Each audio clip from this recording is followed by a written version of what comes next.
Lord. உங்கள் அனைவரையும் இந்த காலை வேளையிலே தேவனுடைய நாமத்திலே வாழ்த்துகிறேன். அனைவருக்கும் இனிய காலை வணக்கங்களை ஆண்டவராய் இயேசு கிறிஸ்து நாமத்திலே தெரிவித்துக் கொள்கிறேன். ஹல்லேலூயா. எத்தனை பேர் சந்தோஷமா இருக்கீங்க? கர்த்தருக்குள் எப்பொழுதும் சந்தோஷமா இருங்கள். கர்த்தருக்குள் எப்பொழுது எப்படிங்க சந்தோஷமா இருக்க முடியும்? நம்மளை சந்தோஷமா வாழ வைக்கிற தேவன் ஒருவர் இருக்கிறார்.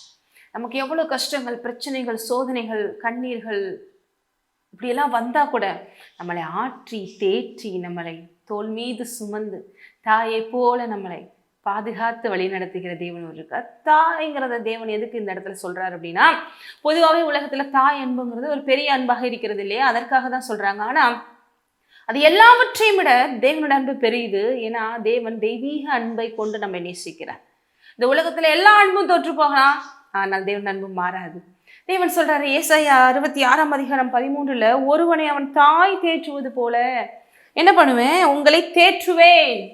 அந்த வசனங்கள் 2 வசனங்களுக்கு முன்னாடிலாம் பார்த்தீங்கன்னா எப்படி ஒரு தாய் தன் பிள்ளையை எடுத்து அதற்கு பால் கொடுத்து அதை சீராட்டி அதை பாராட்டி தன்னோட மார்போடு மார்பு அணைத்து அதை கொஞ்சம் மகிழ்ந்து அதை எவ்வளோ அழகா பார்த்து பார்த்து பார்த்து உயிராக நினைச்சு வளர்க்குறாங்களோ, தேற்றுறாங்களோ, அதுக்கு சந்தோஷத்தை கொடுக்குறாங்களோ, அதே போல் நான் உங்களை தேற்றுவேன், அதே போல் நான் உங்களை சுமப்பேன், அதே போல் நான் உங்களை கொஞ்சம் மகிழ்வேன், என் பாசத்தை உங்களுக்கு கொட்டி உங்களை பாதுகாத்து வளர்ப்பேன் என்று தேவன் சொல்லுகிறார்.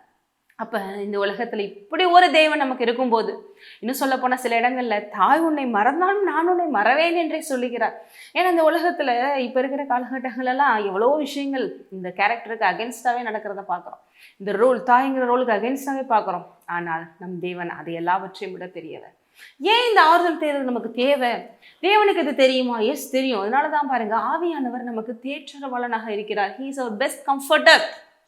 ஆகவே தேவன் இந்த உலகத்திலிருந்து போகும்போது அப்படியே நம்மளை தனியாக விட்டுட்டு போல, என்னுடைய ஆவியானவர், சத்திய ஆவியானவர் உங்களுக்கு வருவார், உங்களை அவர் என்ன பண்ணுவார், தேற்றுவார், அவர் தேற்றரவாளன் என்று தேவன் இயேசுவே என்ன பண்றாரு, நமக்கு வாக்கு கொடுத்து அந்த வாக்கு கடங்கா பெருமூச்சோட வேண்டுதல் செய்யும் ஆவியானவர் நமக்கு கொடுத்திருக்கிறாரு. ஆகவே கவலைப்படாதீங்க. மேலும் இந்த உலகத்தில் இருக்கிற எவ்வளவு பிரச்சனைகளையும் இந்த ஆறுதலையும் தேர்தலையும் கொண்டு ஜெயிக்க முடியும். ஒரு வசனத்தை உங்களுக்கு நான் காண்பிக்க விரும்புகிறேன். 2 கொரிந்தியர் 1 பாருங்க, 3 படிக்கிறேன். நமது கர்த்தராகிய இயேசு கிறிஸ்துவின் பிதாவாகிய தேவனும் இரக்கங்களின் பிதா, ஹல்லேலூயா, நம் பிதா எப்படிப்பட்டவர்? இரக்கங்களின் பிதாவும் சகலவிதமான ஆறுதலின் தேவனுமாய் இருக்கிறவருக்கு சோத்திரம். நம் தேவனுடைய நாமமே, அவர் எப்படிப்பட்டவரா இருக்கிறார்? ஆறுதலின் தேவன், இரக்கங்களின் தேவன், சகல விதமான ஆறுதலின் தேவன். பாருங்க, ஏதோ ஒரு சில விஷயங்கள் தாங்க தேற்றுவாரு, அப்படி இல்லை, சகல விதமான ஆறுதலின் தேவனுமா இருக்கிறவருக்கு சோத்திரம். அந்த ஆறுதலை கொண்டுதாங்க நாங்கள் எல்லாத்தையும் ஜெயிக்கிறோம் அப்படின்னு இங்கே பவுல் சொல்றாரு.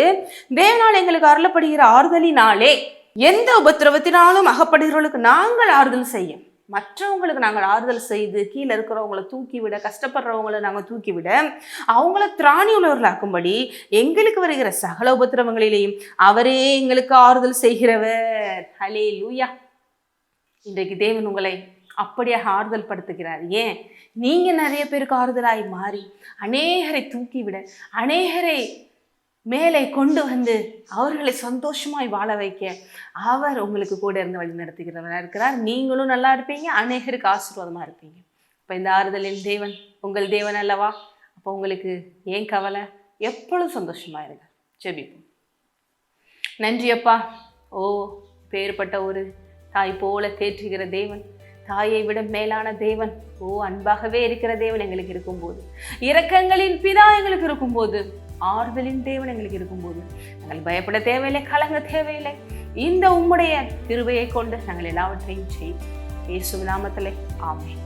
ஆசீர்வதிக்கப்பட்டது.